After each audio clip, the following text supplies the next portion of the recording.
We are going to try this. So, I think we're recording. Yeah, we are.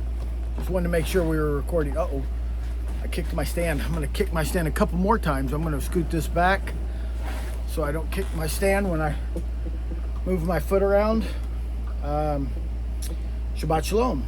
It's not the Sabbath yet here, but it is Friday afternoon, getting close to Friday evening. And I haven't made a video yet, so I'm making one now. And we're making the video, and we're going to be talking about 2 Corinthians chapter 9, verse 1, and the first part of chapter 9.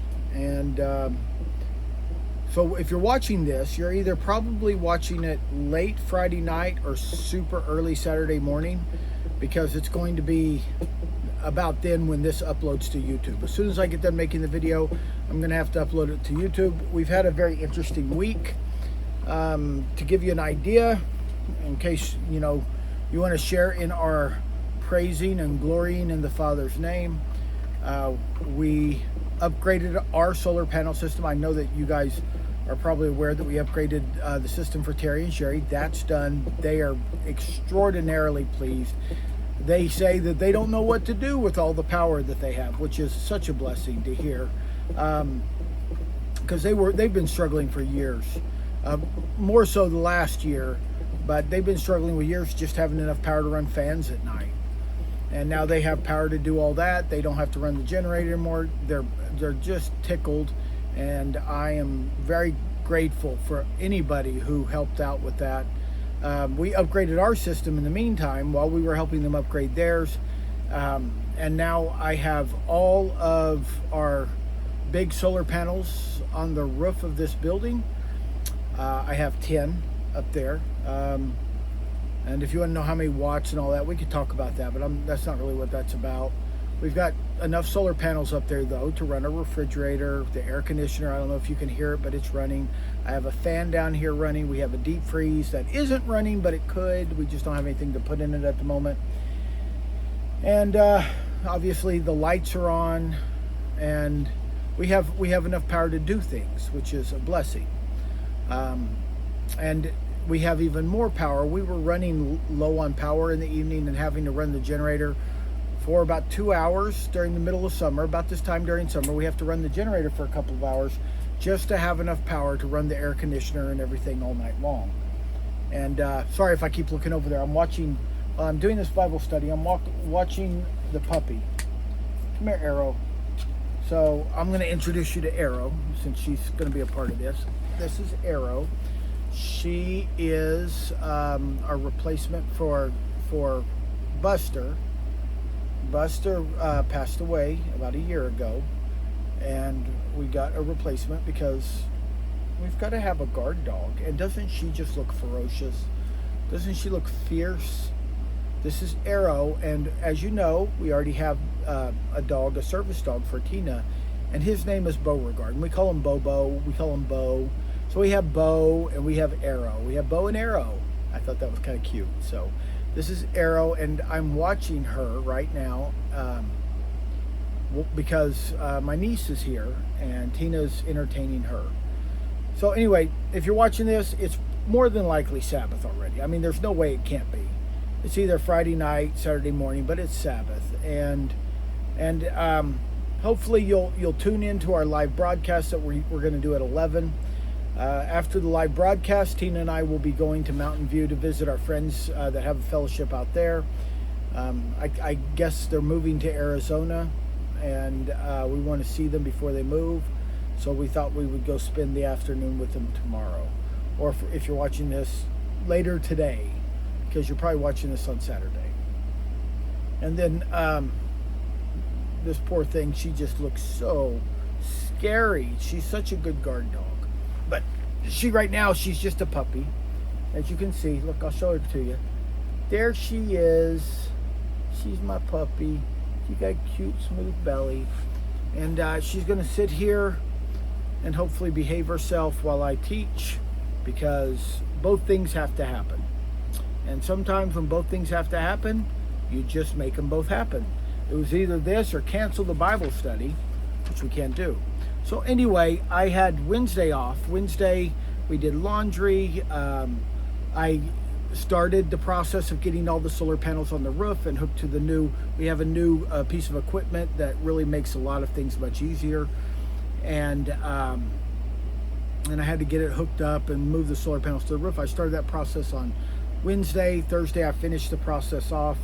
And so I didn't work at my job on Wednesday and Thursday. I worked around here, and I was wore out. And by the end of the day I couldn't see because my allergies, I don't know how you guys handle it, but when during this time of year my allergies flare up, which is, you know, sometimes I get a little bit of congestion or maybe a runny nose, but that's mostly the end of it, unless I go outside and I just sweat and sweat and sweat, like I'm standing on a roof hooking up solar panels, and then that sweat carries all of those pollen molecules and things that I am allergic to and puts them in my eyes. And so then I spend the rest of the evening after doing that, even after washing and everything, I still spend it like with my eyes all goobered up, like little things collect in the corners, and they water constantly, and it's itchy and painful.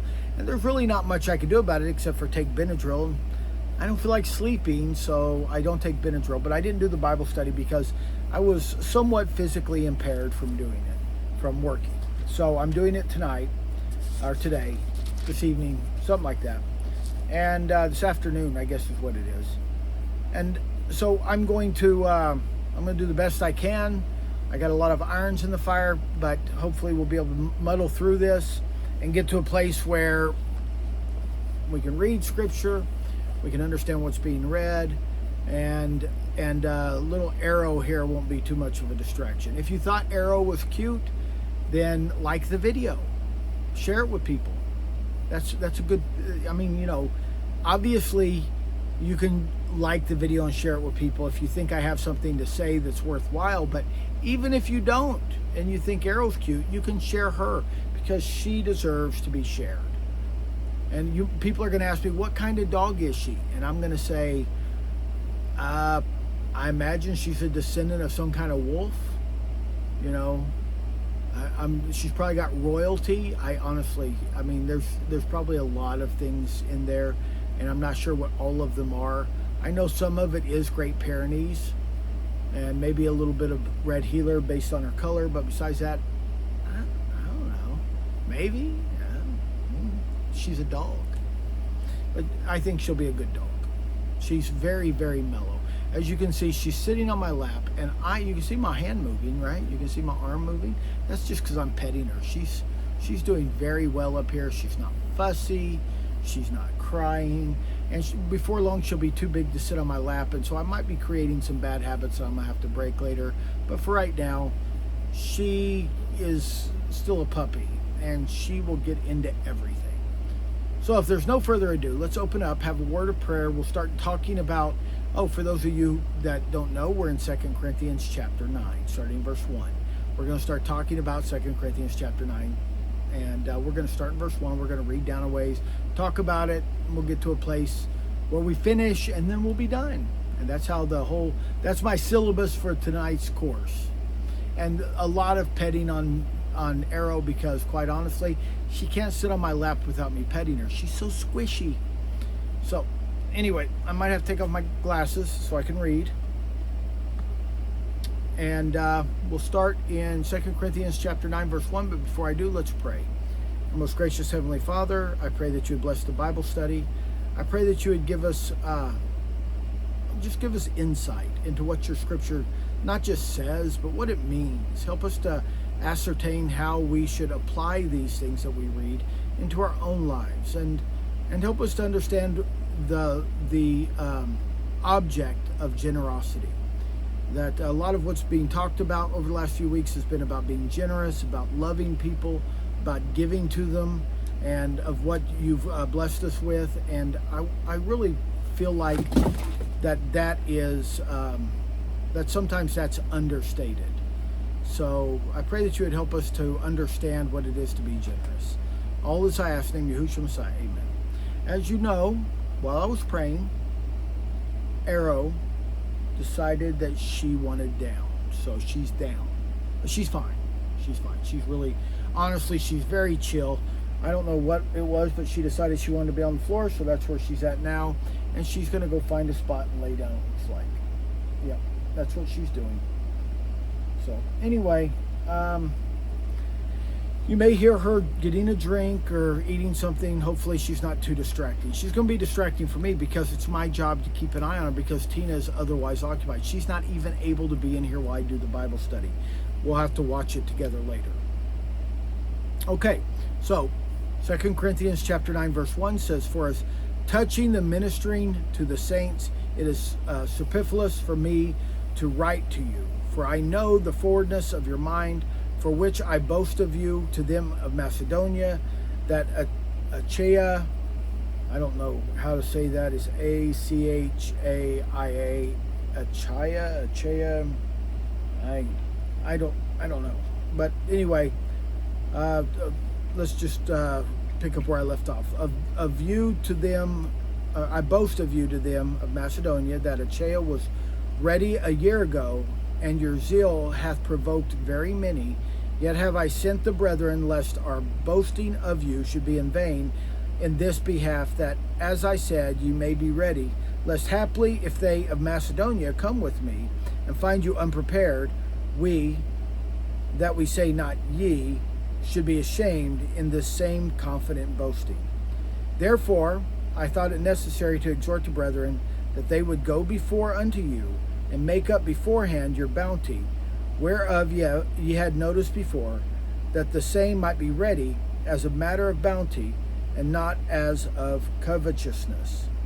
But this I say, he which soweth sparingly shall reap also sparingly, and he which soweth bountifully shall reap also bountifully.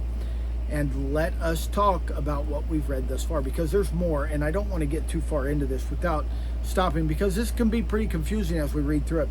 So, I don't know if you remember last week, we talked a little bit about what we were going to discuss in chapter 9, because I didn't want to get ahead of the game, but I did mention some things.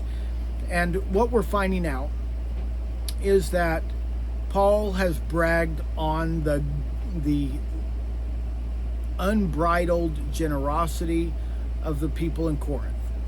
And when I say unbridled, apparently they took a lot of what Paul said in his first letter to heart about charity and about giving and about loving and about taking up an offering to send to people who have need. And Corinth, apparently the people in Corinth are wealthy, or at least wealthier than other people, and have taken up an offering. And we don't know what this offering is. I mean, a lot of people by today's standards would judge this offering and say that it has to be like a financial thing. It has to be a financial offering of some sort. But we don't know that. We don't know what was gathered. Different cities like Corinth or Ephesus or Philippi, these different cities had different goods that they produced. And it could have been those goods. It could have been food. It could have been any number of things. It may have been money. We don't know. But what we do know is whatever they gave was a benefit. It was to be a benefit. They gave things to be a blessing to the people that were to receive them. And we know that they were generous because Paul boasted on them. And so let's back up to verse 1. Let's talk about this, what he's talking about. We'll go through it a couple verses at a time so we have better understanding of what's being said. He says, "First, touching the ministering to the saints, it is superfluous for me to write to you." He says, when it comes to serving or being a minister to the saints, to other believers, it is superfluous. Superfluous is another way of saying that word, that I write to you. In other words, it's not necessary. I don't really need to, he's saying, I don't really need to tell you guys to take care of other believers. Why doesn't he have to tell them that? Well, if he's saying it's not necessary, that word superfluous means it's extra. That basically they're already doing it, and so him reiterating it is just him wasting time. Anytime something's superfluous, it means that it is extra and it's not necessary, it's not useful, it's a waste. Arrow, pardon me for a second. Arrow, come here. Yes, she does. She comes when I call her. She decided that she was going to go explore what was behind the wood stove. Arrow, come here. I know, baby. Come on. I think she may have got herself trapped behind the trash can. Come on, Arrow. Come on. You got it. There you go. All right. I had to get her back out of there. She was going to make a lot of noise. I'm going to pick her back up. We're not praying now, and I can talk to you while I'm holding her. So anyway, he's saying that it's extra. It's unnecessary. It's a waste, basically. Superfluous means that something is extra and wasteful. Think of it this way. There's people that have a certain mutation that gives them a third nipple. And that third nipple is a superfluous nipple, or a superfluous nipple, depending on how you want to pronounce that. And what that means is that nipple serves absolutely no function. It's outside of the required number, so we each have 2 nipples, and men, our nipples don't serve much of a function, but there are glands and nerve endings and stuff that actually are needed. But a superfluous nipple doesn't have any of those things. It doesn't have the glands, it doesn't have the nerve endings. It's basically an ornament on the outside of the skin that serves absolutely no purpose. It's superfluous. And he's saying it's superfluous to write to them to tell them that they have an obligation to take care of other believers. He doesn't have to tell them. Why? Is it because other believers aren't in need? No, he points out later on that they still need to continue to be generous, and his expectation is for them to continue to do what they've been doing. It's because they don't need to be told to do something, because they're already doing it. They're actively doing it. And we can see that if we just keep reading. He says, "For I know the forwardness of your mind, for which I boast of you to them of Macedonia, that Achaia was ready a year ago, and your zeal hath provoked very many." So, and he says, "Yet have I sent the brethren, lest our boasting of you should be in vain, on this behalf, that as I said, ye may be ready." So he's saying that not only is his boasting, are they generous, but he's fully confident that they've already prepared their next offering for whoever's going to receive it. And he's saying that he's been boasting on them about their preparedness, about their generosity. And he is fully confident that when these elders, these overseers from the different congregations in Macedonia, when they show up, they're going to show up to find that everything is in order, that there's already another gift, another offering, another act of generosity, another act of charity and love that the people in Corinth have partaken of. They're already involved in it. They're already ready. He says that your zeal hath provoked very many. Zeal is like this eager excitement, that they're so eager to be a blessing and to be a help to people, that has provoked other people to give. He says, "Yet have I sent the brethren, lest our boasting of you should be in vain." Why would their boasting be in vain if he hadn't sent them? Well, he keeps on saying, he says, "Lest haply if they of Macedonia come with me." So he's saying, I sent them ahead lest the boasting be in vain, because if he sent them, if he went with them, it may look like the only reason they're doing this is because Paul is there. And he says, so I sent them ahead, so that way when I told them about how great you guys are, about loving and being generous, how generous you are, that they wouldn't think that you're just generous because I'm there. That they're going to know. I want them to see how generous you are. I want them to see how prepared you are to give, how zealous you are to help other people out. He says, lest haply if they of Macedonia come with me and find you unprepared, that we say, not ye. In other words, he says we, not you, but us, those of us that bragged about you, should be ashamed in the same confident boasting. He goes, I've been boasting about you. I have full confidence in you. I sent them separate from me, so that way they would know that when they found you and they saw you prepared, that it wouldn't be because of me, But if I showed up with them and there was any lacking in your gift, then we would be ashamed for our boasting of you. So it's better if they show up and you show them what you've done, because they're going to know that it was a sincere and generous gift and not just because of me. If they think it's because of me, if they think it's because Paul is there and so they gotta do good, then they're going to be more harshly judged. And anything they're found lacking in is going to be an embarrassment for Paul for all of his boasting. So it's better that the people of Macedonia get a true taste of their generosity instead of looking at it through a critical eye. He says, therefore, I thought it necessary to exhort the brethren that they would go before unto you and make up beforehand your bounty, whereof ye had noticed before, that the same might be ready as a matter of bounty and not as of covetousness. So, and he just explains it further. He says, I've sent them beforehand so they can see what you have and what you've given, and that you're giving it out of your own generosity, not because you want something from them, not because you want my approval, not because you're trying to impress me in any way. This isn't a matter of you giving out of covetousness. This is you giving out of love. I want them to see that. He says, therefore, I thought it necessary to exhort the brethren that they would go before unto you. Oh, I read that. And bounty. Well, the bounty is just their gift. And we think of bounty as maybe being a treasure. If you're familiar with the pirate term, the bounty, you're talking about a treasure. And in a sense, that is an application of that word. But another application is just their gift or their generosity. And he goes on to use the word again in verse 6, but he uses it conjugated slightly different. He says, but this I say, he which soweth sparingly shall reap also sparingly, and he which soweth bountifully shall reap also bountifully. Bounty and bountifully. This is where this word, we find the meaning of this word, because we understand that if something is bountiful, we understand that it is plentiful.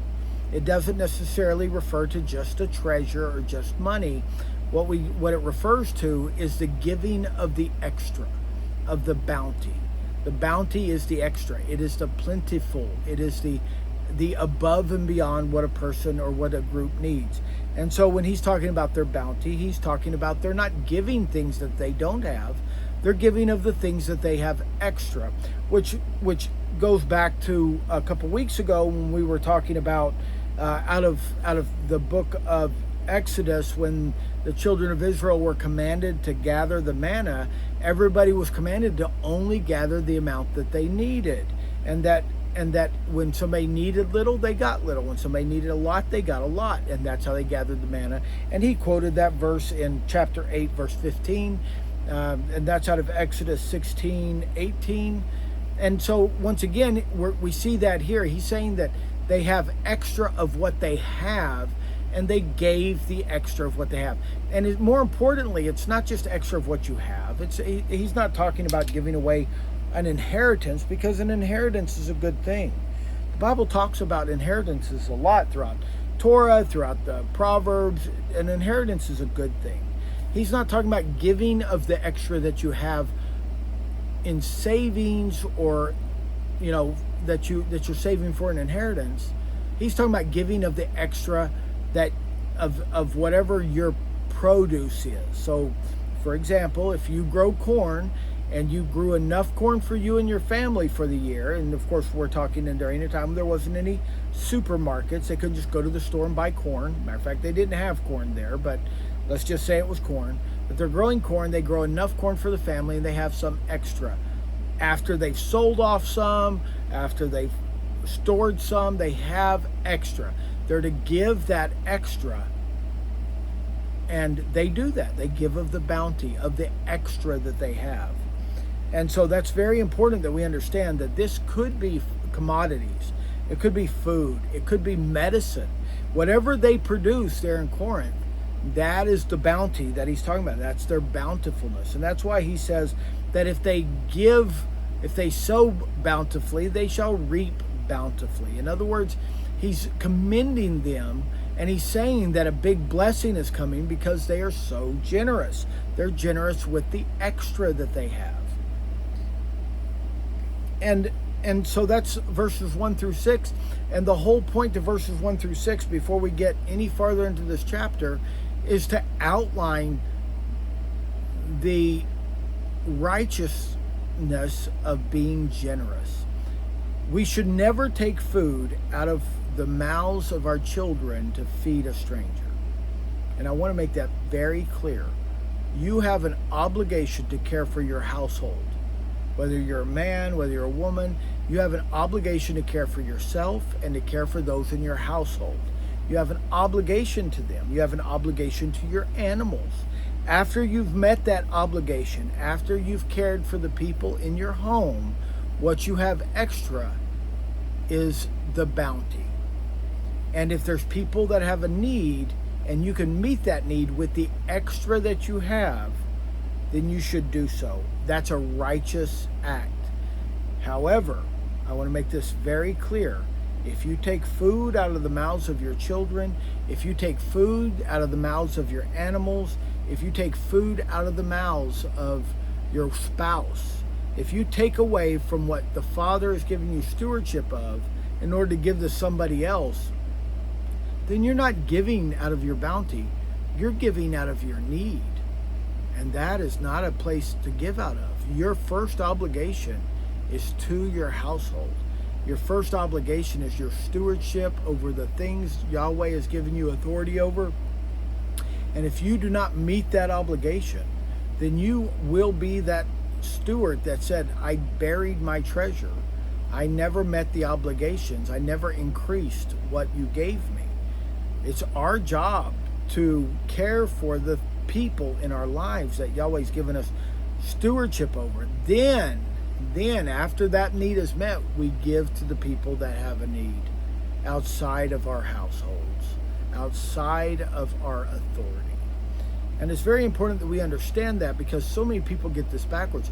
In churchianity, you'll have pastors get up and talk about, give me your last $20, give me all of your money, give that to me, and I will pray a blessing over you, or I will send you a special prayer hanky, or just, it's malarkey. These guys don't need the money. The people that are giving the money are not giving it to somebody who needs it. They're giving it to some millionaire that wants a brand new car, a brand new plane. That's not righteous. Righteous is finding somebody in need and helping them with what Yahweh has given you. Unrighteousness is asking for people to give you money out of their need so you can have the things you want. And so there were people, they were sent to Corinth. They were sent to get an offering of some sort. And Paul was confident enough to send them ahead before he got there so that they could get the offering while he wasn't present, so that those people could righteously judge the people in Corinth as being a generous and loving congregation. Everything else is going on in this congregation. One thing that they cannot be faulted for at this point is their love for other believers, their love for other congregations, their love for those that are in need. And we need to adopt a love like that. We need to be willing to help those that are in need. And we need to be willing to give of our bounty. All right, well, that's the Bible study. It's not as long as some of them have been, but I think it's long enough. And like I said, I've got kind of a lot of stuff going on, so I'm going to wrap it up, and that way we can get this thing uploaded and hopefully get it on YouTube by in the morning. All right, y'all have a blessed evening.